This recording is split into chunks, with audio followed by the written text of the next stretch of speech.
Ergam as mãos para cá, fala assim: Senhor Jesus. Toda a igreja, Senhor Jesus, use o irmão Samuel para falar comigo nesta noite. E assim será, meus irmãos, em nome de Jesus. A igreja em pé, por gentileza. Glória a Deus. Meus irmãos, paz do Senhor Jesus.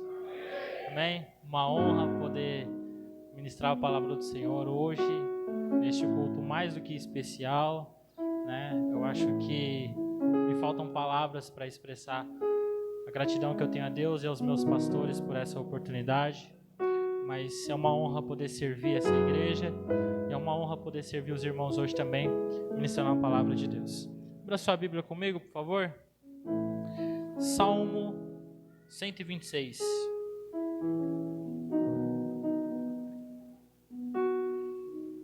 Deus abençoe também todos os irmãos que louvaram, o casal QIV. Deus abençoe muito a vida de vocês. Deus abençoe a sua vida, meu irmão, em nome de Jesus. Salmo de número 126. Nos diz assim a palavra do Senhor: Quando o Senhor trouxe do cativeiro os que voltaram a Sião, estávamos como os que sonham. Então a nossa boca se encheu de riso e a nossa língua de cântico. Então se dizia entre os gentios: grandes coisas fez o Senhor a estes. Grandes coisas fez o Senhor por nós, pelas quais estamos alegres. Traze-nos outra vez ao Senhor do cativeiro, como as correntes das águas do sul. Os que semeiam em lágrimas cegarão com alegria.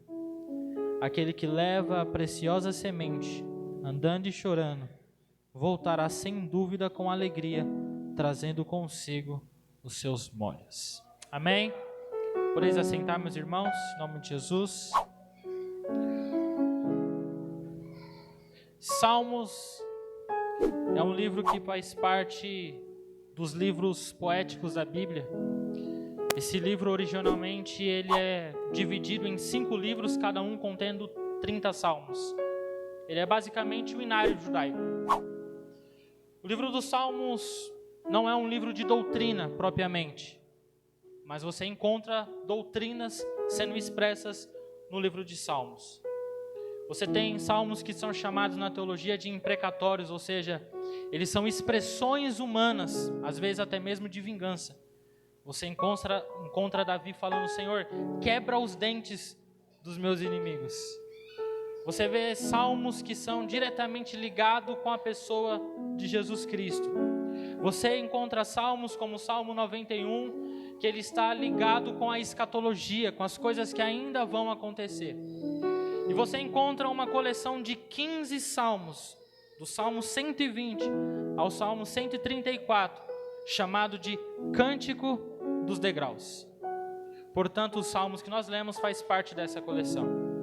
São chamados de Cântico dos Degraus ou até mesmo de Cânticos de Romaria, porque possivelmente estes salmos eram entoados enquanto os judeus iam para as principais festas anuais que eles eram pela lei obrigados a ir àquelas festas.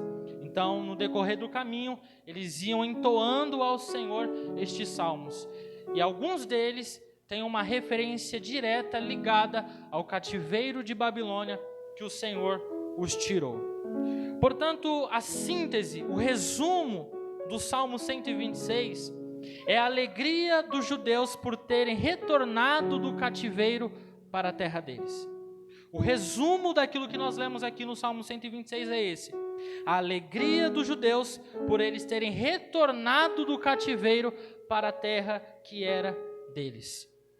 E aqui eu gostaria de extrair algumas lições para nós. E a primeira delas é que a caminhada cristã ela é feita de fases. O versículo de número 1 fala sobre o cativeiro. O cativeiro é um lugar de limitação. O cativeiro é um lugar de saudade. O cativeiro é um lugar de privações. O cativeiro era um lugar onde os judeus estavam por causa da rebeldia que eles tiveram contra Deus, por causa da idolatria, por não terem dado ouvido ao que o Senhor tinha falado com eles. Eles foram para aquele lugar porque era um tratamento de Deus com eles. E, portanto, era um momento de sofrimento, era um momento de dor, era um momento de solidão, era um momento de ficar pensativo. E todos nós vamos passar por este momento em nossa vida. Tem se levantado dia após dia uma teologia que prega um triunfalismo exacerbado, aonde você não passa prova, onde você não passa luta, onde você não passa dificuldade. Mas todo mundo aqui sabe que isso não é verdade.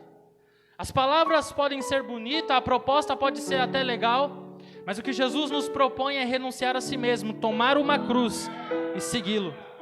O que Jesus nos propõe é um evangelho onde vocês vão ser perseguidos, vão ser injuriados, vai ser caluniado, mas se regozije, porque grande é o vosso galardão. O cristianismo é marcado por dor, por choro. Veja que o versículo de número 5 e 6 fala sobre o semear em lágrima, fala sobre o levar a preciosa semente andando e chorando, porque nem sempre é fácil nós fazermos a obra de Deus. Mas essa expressão mexe muito comigo, que nós precisamos levar essa preciosa semente que é o evangelho, andando e chorando. Samuel, tá difícil, eu tô chorando, tá complicado, mas Deus está falando para você, não larga a preciosa semente, continua andando. Porque nem sempre os aplausos vão vir, nem sempre você vai estar bem, mas a proposta é, não larga a preciosa semente, mesmo que você tenha que andar chorando, continue andando, continue perseverando, continue caminhando. Talvez você tenha entrado aqui na perspectiva de que eu vou parar, eu vou estagnar, mas Deus está falando para você, mesmo chorando, continua caminhando, mesmo chorando, continua perseverando, porque lá na frente, na glória eterna, nós teremos a recompensa vinda do nosso Senhor e Salvador Jesus Cristo. Mas é feita de fase. Tem a fase do cativeiro, a fase das privações, da solidão, da saudade. Quantas pessoas aqui não têm saudade da época que já viveu com Deus? Quantas pessoas não estão privadas da felicidade, da saúde, da paz, do relacionamento interpessoal legal? Quantas pessoas não estão vivendo um tempo de aprisionamento, na depressão, no vício, nos próprios pecados? Momento de choro, momento de sofrimento, momento de angústia. E a vida nos propõe isso mesmo, irmãos. Isso é uma realidade para todos os seres humanos, o sofrimento. Veja que a ênfase do texto é falar sobre a alegria que eles tiveram, mas conclui falando que essa preciosa semente que nós levamos, que é o Evangelho de Jesus, aqui nesse culto aplicando, nós vamos levá-lo muitas vezes chorando, com dor, querendo desistir, querendo parar. Mas eu convido a você aqui essa noite a fazer uma reflexão. Lembra dos nossos primeiros irmãos, como eles levaram a semente do Evangelho? Eles sabiam que se eles pregassem, iam colocar azeite neles, atear fogo, levantar por cordas, e eles iriam iluminar as ruas de Roma. Mas eles levavam essa preciosa semente andando e chorando. Eles sabiam que se eles pregassem, eles iriam ser lançados no Coliseu, e as feras seriam soltas, e todo mundo assistindo aquele, entre aspas, espetáculo, para eles serem pisoteados, ou para eles morrerem, mas eles continuavam levando a preciosa semente, andando e chorando. Eles sabiam que eles poderiam ser lançados em caldeirões fervendo de azeite, mas eles continuavam levando a preciosa semente, andando e chorando. Então talvez esteja assim difícil para você continuar, mas o que Deus quer de nós essa noite é que mesmo chorando, feliz ou triste, faça aquilo que Deus colocou nas suas mãos para fazer. Não larga a preciosa semente do Evangelho por causa da dor, porque os momentos de alegria são maravilhosos, mas eles passam. Mas o momento da dor é muito dificultoso, mas ele também passa, meu irmão. A Bíblia diz que Ana subiu ao templo como ela costumava fazer. E ela derrama a alma diante de Deus, falando da sua ansiedade, falando de tudo aquilo que a perturbava. Ela faz um voto com o Senhor. Ela é incompreendida pelo marido, ela é incompreendida pelo, entre aspas, pastor da época. Ela é incompreendida por todo mundo. E ela está no culto mais difícil de adorar a Deus, no culto mais difícil de orar. E talvez você esteja nesse culto hoje, mas ela saiu dali com uma palavra, e foi a palavra que mudou a história da vida dela. A Bíblia diz que ela saiu daquele lugar e o seu semblante já não era mais triste. E eu quero profetizar sobre a sua vida que você vai sair daqui diferente da maneira que você entrou. Não porque sou eu que estou pregando, não porque é o KIV ou o Alex que está cantando, não porque é o Jerry que é o pastor dessa igreja, mas porque sobre nós há uma palavra de Deus aqui nessa noite. E a Bíblia diz que no ano seguinte ela voltou lá.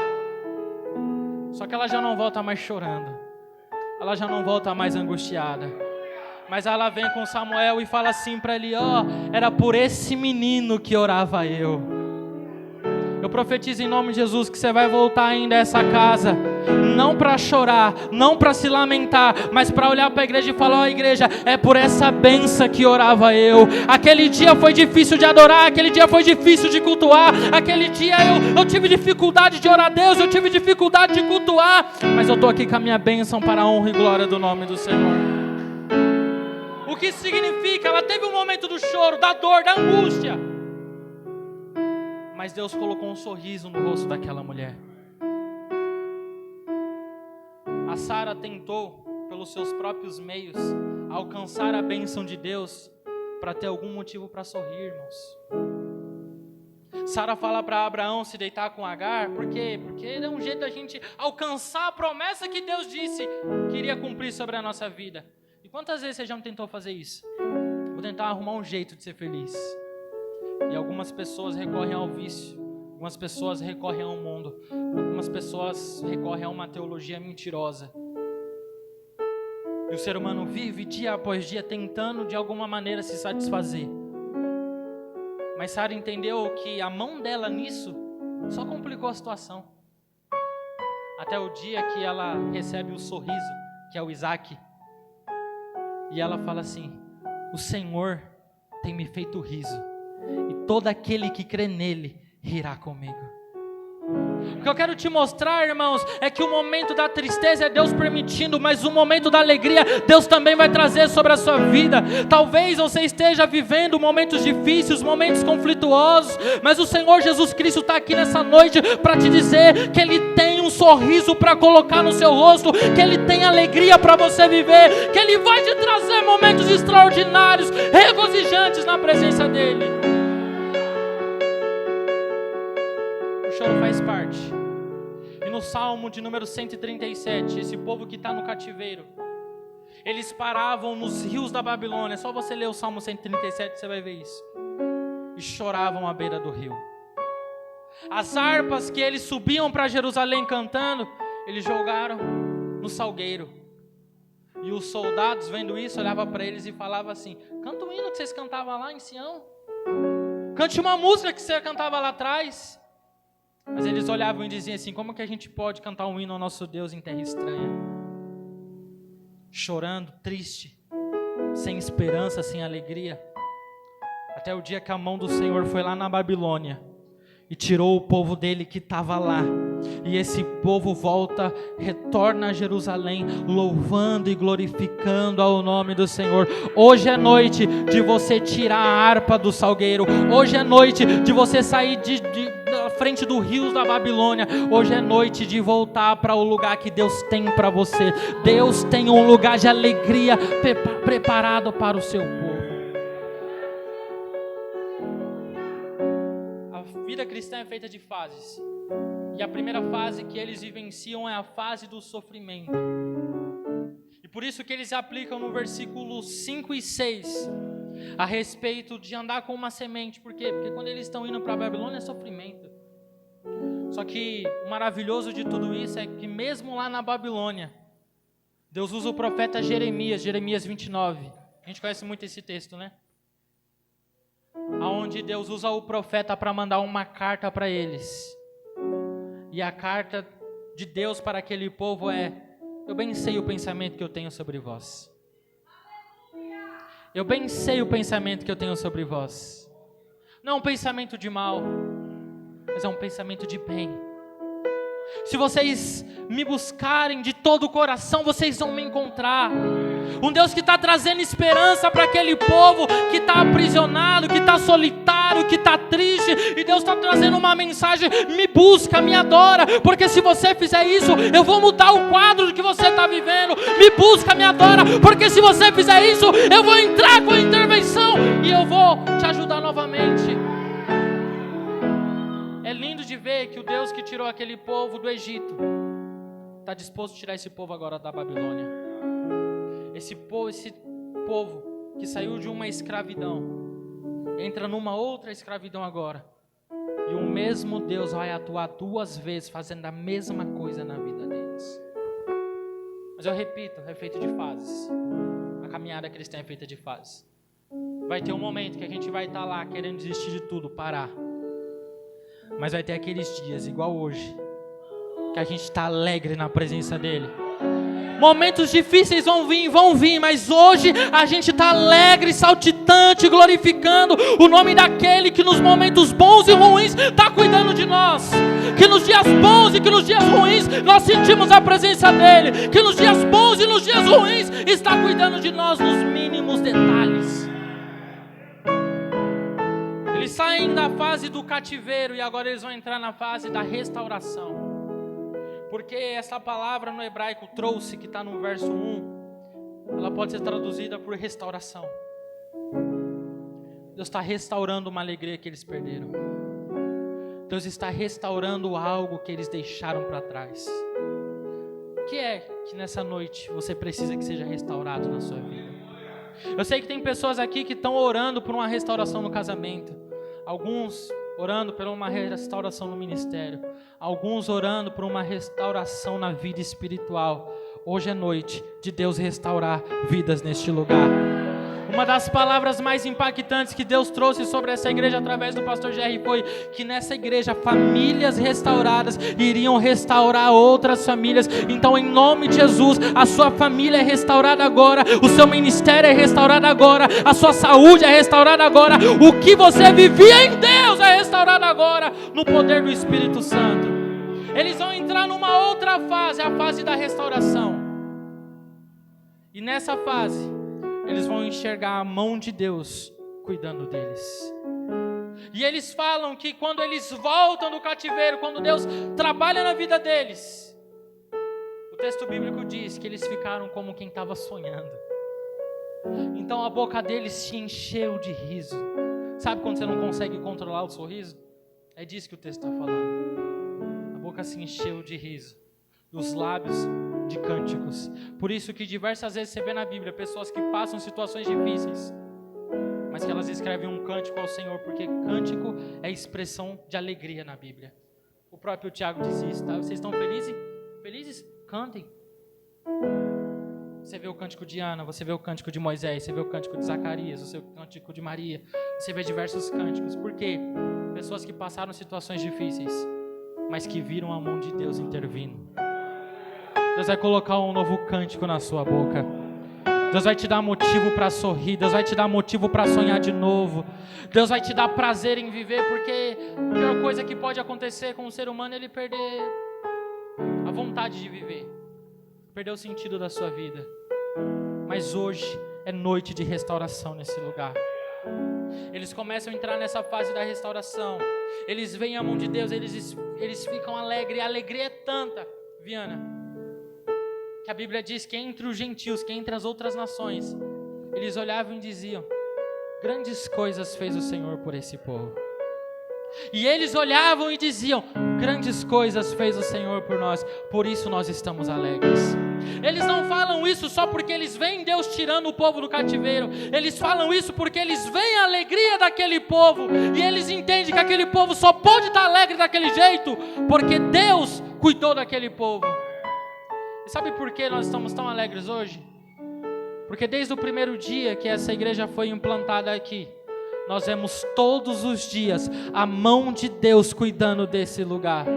Nós vimos Deus preparando toda a cozinha, nós vimos Deus preparando a cadeira, nós vimos pessoas vindo aqui trazendo o púlpito, nós vimos gente ofertando, a gente comprando microfone, a gente viu Deus fazendo coisas extraordinárias, e por isso nós estamos alegres, porque grande coisa seja o Senhor por nós. É isso que nós precisamos entender hoje. Não é porque é o Jerry que é o pastor aqui, não é por causa dos líderes do departamento aqui, não é por causa dos salários dos irmãos daqui, é porque grandes coisas Deus faz pelo seu povo. Deus faz grandes coisas pelo seu povo, meu irmão. Deus sabe muito bem como cuidar do seu povo, e é por isso que nós estamos alegres. Nós nos alegramos em quem Deus é, nós nos alegramos em quem Deus é, mas nós também nos alegramos pelo que Deus faz, porque a gente só conhece quem Deus é através daquilo que Deus faz. Você veja que Deus é conhecido entre os gentios por causa da alegria do seu povo, porque o povo de Deus é o povo que mais sofre nessa terra, mas também é o povo mais alegre que tem na terra. Como um dia que dizia aquele no pentecostal antigo, né? O povo barulhento, o povo alegre, o povo feliz. Por quê? Porque grandes coisas faz o Senhor por nós. Eles entram agora na fase da alegria, e eu extraio a segunda e última lição aqui para nós. É de que nós precisamos descansar na soberania de Deus.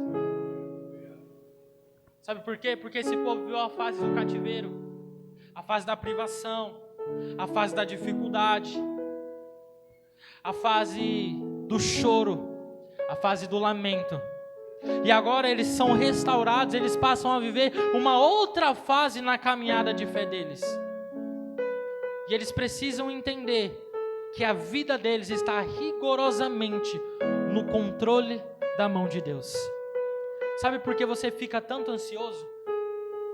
Sabe por que você fica tanto preocupado? Porque no fim das contas você quer que a sua vida esteja no seu controle.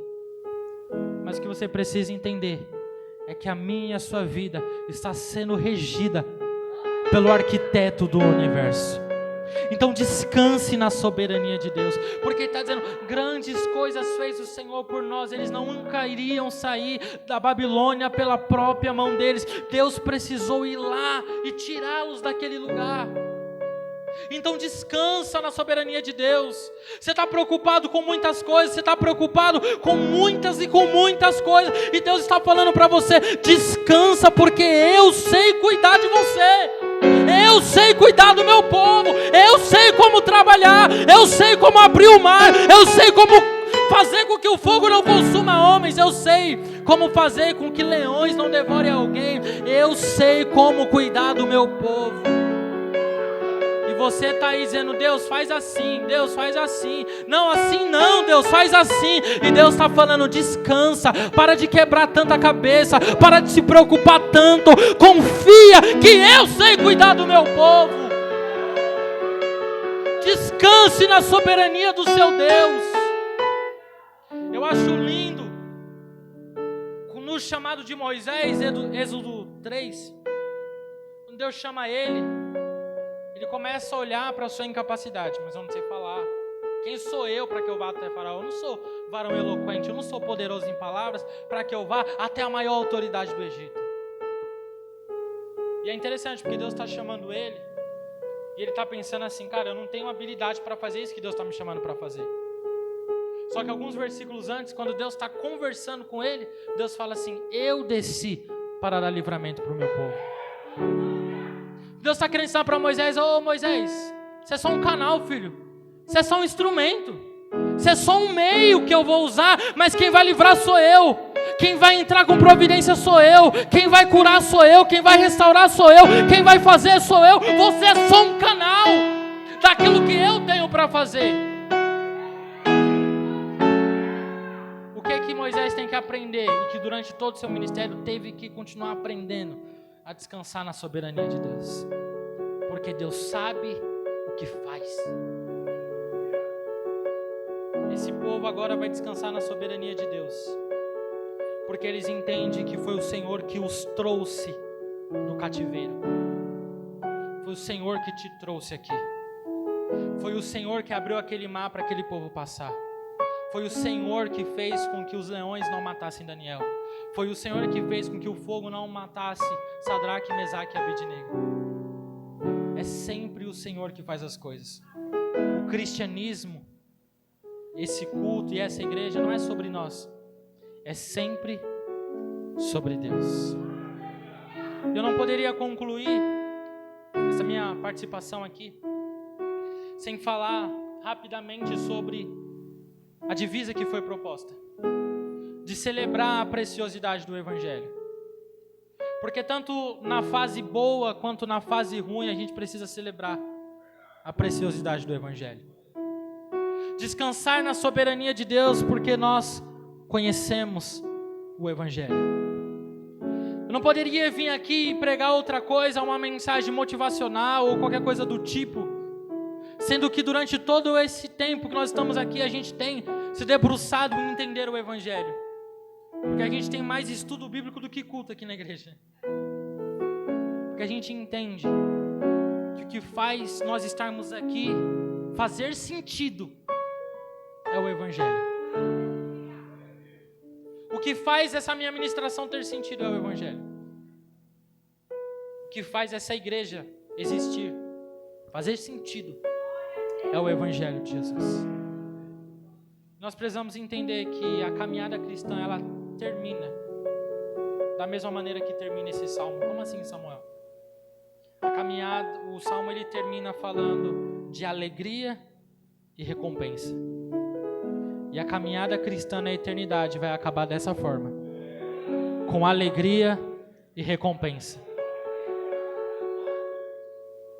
O salmo termina falando sobre alguém que está andando e chorando, levando uma preciosa semente. Esses somos nós, que estamos levando a preciosa semente do Evangelho de Jesus. Que ele é tão precioso que Jesus compara o reino de Deus a um homem que sabia que tinha um tesouro num campo. E ele vende tudo o que ele tem para adquirir aquele campo por causa do tesouro que estava lá. Esse campo é o Evangelho, esse campo é o reino de Deus. E essa pedra preciosa que tem nesse campo é o Senhor Jesus Cristo. O Salmo está terminando, falando sobre alguém que está levando uma preciosa semente, andando e chorando. E a igreja é assim durante toda a história. A igreja é perseguida até hoje, não foi só lá atrás não. A igreja é mais perseguida hoje do que foi lá atrás. A gente não pode olhar só aqui para o Brasil não. A igreja, ela ainda leva a preciosa semente andando e chorando.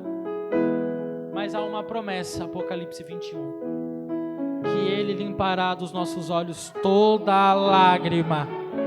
E Ele vai dizer assim, ó: vinde benditos do meu Pai e possuí o reino por herança, porque as primeiras coisas já passaram e eis que tudo se fez novo. E a Bíblia diz que Ele há de recompensar cada um segundo as suas obras. Por isso que Paulo, em 1 Coríntios 15, quando ele está falando acerca da ressurreição, salvo engano, versículo 58, ele fala: portanto, irmãos, sede firmes e constantes, sempre abundantes na obra do Senhor, porque o vosso trabalho no Senhor não é vão. Vocês cantam, o que vocês fazem não é vão. Você ministra, o que você faz não é vão. Você pastoreia, o que você faz não é vão. Vocês regem, o que vocês fazem não é vão. Eu prego, o que eu faço não é vão. Há de ter uma recompensa. O que faz essa palavra que hoje ministrei fazer sentido é que o Evangelho é precioso. E nós estamos aqui hoje para celebrar essa preciosidade do Evangelho. E a maior preciosidade do Evangelho é o Senhor Jesus Cristo. Então eu termino aqui te falando essa seguinte frase novamente. A história cristã, ela termina da mesma forma que termina esse salmo. Como? Com alegria e recompensa de Deus sobre a nossa vida. Que Deus abençoe os irmãos em nome de Jesus.